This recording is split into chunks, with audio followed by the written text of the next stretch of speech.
নমস্কার শ্রোতা বন্ধুরা, সন্ধ্যায় গল্পের আসর ইউটিউব চ্যানেলে তোমাদের সবাইকে স্বাগত। আজকের গল্প ছন্দনীর কলমে ববিতারা। অনিমেষের সাথে মাধবীলতার দেখা হলো অনেকদিন পর নীলক্ষেতের একটি পুরনো বইয়ের দোকানে। মাধবীলতা কিছু পুরনো লেখকের উপন্যাস বই নেড়েচেড়ে দেখছিল। তখনই অনিমেষ এসে মাধবীলতার পাশে দাঁড়ালো, বলল, কি কিনতে এসেছো?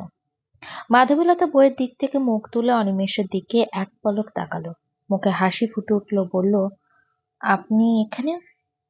অনিমেষ মাথা চুলকে বলল, এই দিক দিয়েই যাচ্ছিলাম, হঠাৎ তোমাকে দেখে এগিয়ে এলাম। তা কি কিনতে এসেছো? কিছু পুরনো উপন্যাসের বই কিনতে এসেছি। কার লেখা? পুরনো লেখকের ভেতরে যার যার বইয়ের ফ্ল্যাপ পড়তে ভাল লাগছে তার বই কালেকশন করছি। কতগুলো কিনলে? দেখে দেখে কিনছি। এতগুলো বই পড়বে কখন? পড়বো অবসর সময়ে। চলো কোথাও বসে আর কি একটু কথা বলি। মাধবীলতা দোকানিকে বইগুলো প্যাকেট করে দিতে বলল, তারপর বইয়ের দাম নিয়ে ওখান থেকে চলে গেল। দুজনেই কিছু দূর হেঁটে গিয়ে একটা কফি হাউসে বসল। অনিমেষ বয়কে ডেকে 2 কাপ কফি অর্ডার করে দিল। মাধবীলতাকে বলল, কি খাবে? শুধু কফি?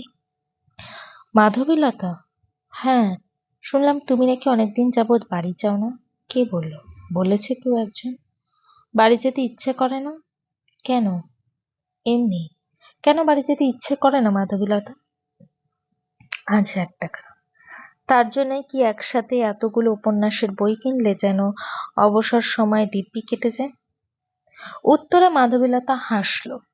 অনিমেষ বলল, শম্পাকে রঞ্জিত কি ভালো লাগা থেকে বিয়ে করেছে? জানি না অনিমেষ দা, শম্পা বাবা মা বড্ড বোকামি করলো। তার থেকেও বেশি বোকামি করলো সঞ্জয়। অনিমেষ দা, বলো, আপনি কি শম্পার বিয়েটা কোনোভাবে ভাঙতে পারবেন? আমি কিভাবে ভাঙবো? মাধবীলতা চিন্তিত মুখে বলল, তাও কথা, ওদের বিয়েতে তুমি যাবে না? না। আজকাল সিগারেট খাওয়া কমিয়ে দিয়েছিস নাকি? সঞ্জয় ছাদের কার্নিশে দাঁড়িয়ে সিগারেটের শুক টান দিয়ে কথাটা অনিমেষকে উদ্দেশ্য করে বলল। অনিমেষ উত্তরে লাজুক হাসলো। ছাদের এই পাশটা অন্ধকারে ডুবে আছে। অনিমেষের লাজুক হাসি দেখতে পেল না সঞ্জয়। অর্ধ খাওয়া সিগারেট অনিমেষের দিকে বাড়িয়ে দিয়ে বলল, নে, এক টান দে। খাবো না। সঞ্জয় ভ্রু কুঁচকে বলল, কেন খাবি না? আগে তো সিগারেট দেখতে খেতে তো আর তোর কোনো হুঁশ থাকতো না। সময়ের সাথে সাথে মানুষের অভ্যাসে পরিবর্তন হয়। কি ব্যাপার, প্রেম টেমে পড়লি নাকি? আরে না, আজকাল নাকি তোকে মাধবীলতার সাথে প্রায় ঘুরতে দেখা যায়। সঞ্জয়ের প্রশ্নে হকচকিয়ে গেল অনিমেষ। বলল, তোকে কে বলল? সব খবর পাই। ওর পিছু পিছু এত ঘুরিস কেন তুই? না জেনে কথা বলিস না তো। আমি ওর পেছনে মোটেও ঘুরি না, তবে গতকাল নীলক্ষেতে একবার দেখা হয়েছিল। দেখা হলেই একসাথে বসে কফি খেতে হবে নাকি? আশ্চর্য, কফি খেয়েছি তো তাতে হয়েছেটা কি? পরিচিত মানুষের সাথে দেখা হলে চা কফি খায় না নাকি মানুষ? একটা সামান্য ঘটনাকে তুই জোর করে অন্যদিকে ঘোরাতে চাইছিস সঞ্জয়। আমার অবর্তমানে তুই সুযোগ নিতে চাইছিস অনিমেষ। মাধবীলতাকে ইমপ্রেস করার চেষ্টা করছিস। কি যাতা বলছিস? আমি ঠিকই বলছি। শোন অনিমেষ, তুই ভুলেও আর কখনো মাধবীলতার আশেপাশে কখনো ঘুরঘুর করবি না। ভুলে যাস না, ওকে আমি এখনো ভালোবাসি, প্রচন্ড ভালোবাসি। আমি চাই না ওকে দেওয়া আমার চিঠিগুলো তোর লেখা আর কোনোভাবে জেনে যাক। এমনিতেই ভুল বোঝাবুঝির শেষ নেই, তোর জন্য নতুন করে ভুল বোঝাবুঝি শুরু হোক তা আমি কখনো চাই না। অনিমেষ কথা ঘুরিয়ে বলল, শম্পাকে রঞ্জিতের সাথে বিয়ে দিচ্ছিস কেন? আমি ওকে বিয়ে দেওয়ার কে? শম্পার বিয়ে পারিবারিকভাবে ঠিক হয়েছে। আমাকে অন্তত মিথ্যে কথা বলিস না সঞ্জয়। যে পরিবারের মেয়ের সাথে তোর দীর্ঘদিনের প্রেমের সম্পর্ক ছিল, সেই মেয়েকে বিয়ে করিসনি, তারপরও সেই পরিবারের ছেলের সাথে তোর বোনের বিয়ের প্রস্তাব দিয়েছে কেন, বুঝতে পারছিস তো? কিছু বোঝার নেই। শম্পা সুখেই থাকবে দেখিস। কানার ভাই অন্ধও জানে ওরা কেন এত আগ্রহ দেখাচ্ছে শম্পাকে বউ করার জন্য, অথচ তোরা বুঝতে পারছিস না। তুই কি বলতে চাইছিস? অনিমেষ বলল, না বোঝার মতো কিছু তো নেই। তোরা যে যাই বলিস না কেন, শম্পাকে আমি এখানেই বিয়ে দেবো। মাধবীলতাকে আমার করে পেতে হলে আমাকে যে করেই হোক ওই বাড়িতে আগে ঢুকতে হবে। অনিমেষ ভীতু কণ্ঠে বলল, কি করতে চাচ্ছিস তুই? সঞ্জয় রহস্য করে হাসলো, বলল, সময় হলে ঠিক জানতে পারবি। তবে এতটুকু শুনে রাখ, তোরা যে ভয়টা পাচ্ছিস আমিও সেই ভয়টা পাচ্ছি না। কারণ ওই বাড়িতে বউ হয়ে গেলে প্রথম প্রথম হয়তো শম্পাকে একটুখানি কষ্ট সহ্য করতে হবে। শম্পা লক্ষ্মী মেয়ে, ওর কথা ব্যবহার কাজের মাধ্যমে সবার মন জয় করে নিতে খুব বেশি সময় লাগবে না। আর পৃথিবীতে খুব কম মানুষই আছে যে নিজের বউয়ের কথা শুনে না। এমনও তো হতে পারে যে একসময় নিজের সংসার বাঁচাতে রঞ্জিত মাধবীলতাকে আমার সাথে বিয়ে দিয়ে দিল।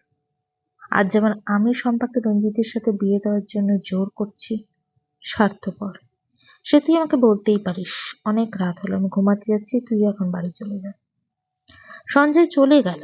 অনিমেষ ওখানেই চুপটি করে অনেকক্ষণ দাঁড়িয়ে রইল। সঞ্জয় আগুন নিয়ে খেলছে, একটু এদিক ওদিক হলেই যে আগুনের ধোঁয়ায় যে সবার জীবন পুড়ে ছাই হয়ে যাবে বোকা ছেলেটা বুঝতেই পারছে না।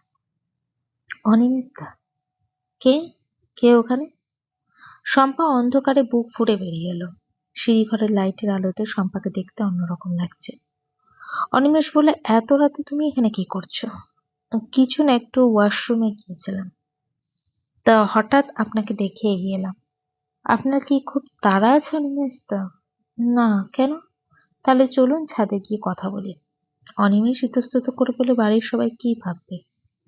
শম্পা হেসে ফেলল, বলে, ভয় নেই, যে যার ঘরে আছে কেউ কিছুই ভাববে না। আচ্ছা চলো তবে। অনিমেষ আবারও শম্পার পিছু পিছু ছাদে গেল। শম্পা অন্ধকার আকাশের দিকে তাকিয়ে বলল, আজ বোধহয় অমাবস্যা। আমার জীবনের মতো এই আকাশটাও না অন্ধকারে ডুবে আছে। শম্পার দীর্ঘশ্বাসের শব্দ অনিমেষ শুনতে পেল।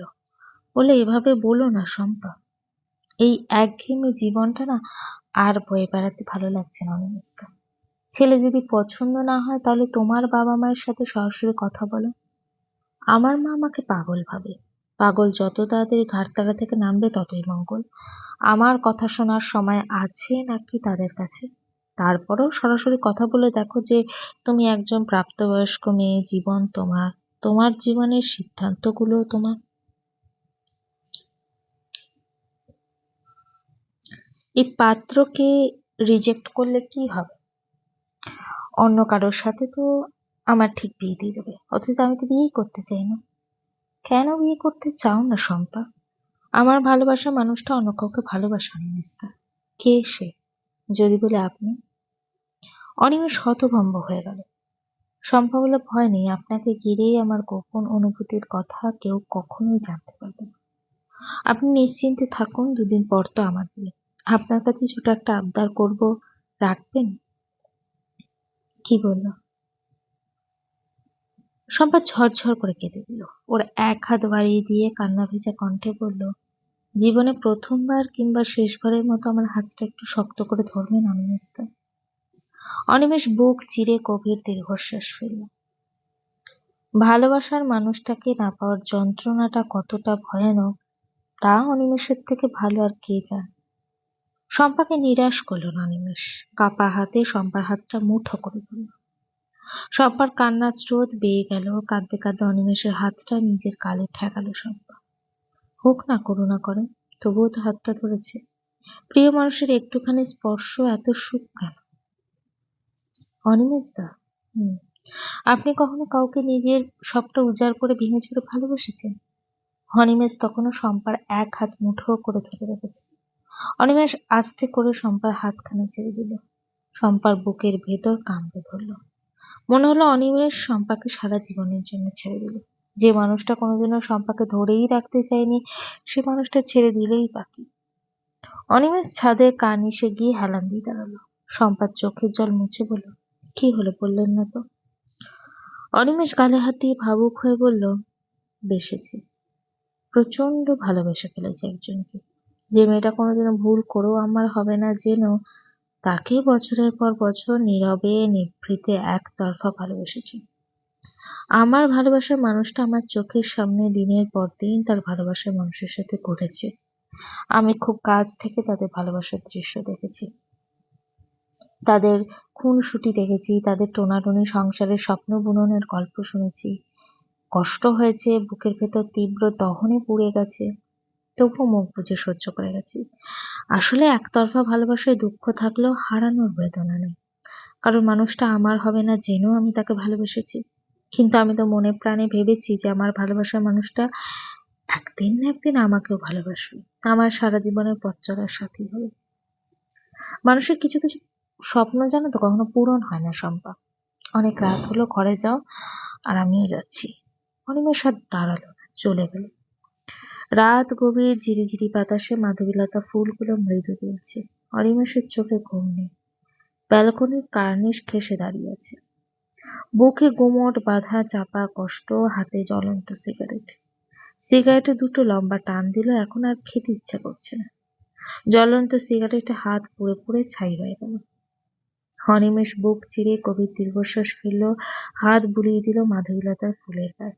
অন্ধকার আকাশের দিকে তাকিয়ে তাকিয়ে বিড়বিড় করে বলল, হে ঈশ্বর, আমি তোমার কাছে কখনো সেরকম ভাবে কিছু চাইনি, তবে আজ চাইছি, মন থেকে ব্যাকুল হয়ে চাইছি।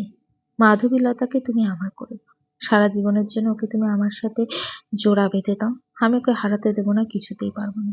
ভেবেছিলাম ও কখনো আমার না হলেও আমার ছোট্ট একটা জীবন দিব্যি কেটে যাবে। আজ বুঝতে পারছি ও আমার অস্তিত্বে না এমন ভাবে মিশে আছে। গল্পটি কেমন লাগলো অবশ্যই আমাকে কমেন্ট করে জানিও। আর আমার চ্যানেলের গল্পগুলো যদি তোমাদের ভালো লেগে থাকে, চ্যানেলটিকে সাবস্ক্রাইব করে পাশে থেকো।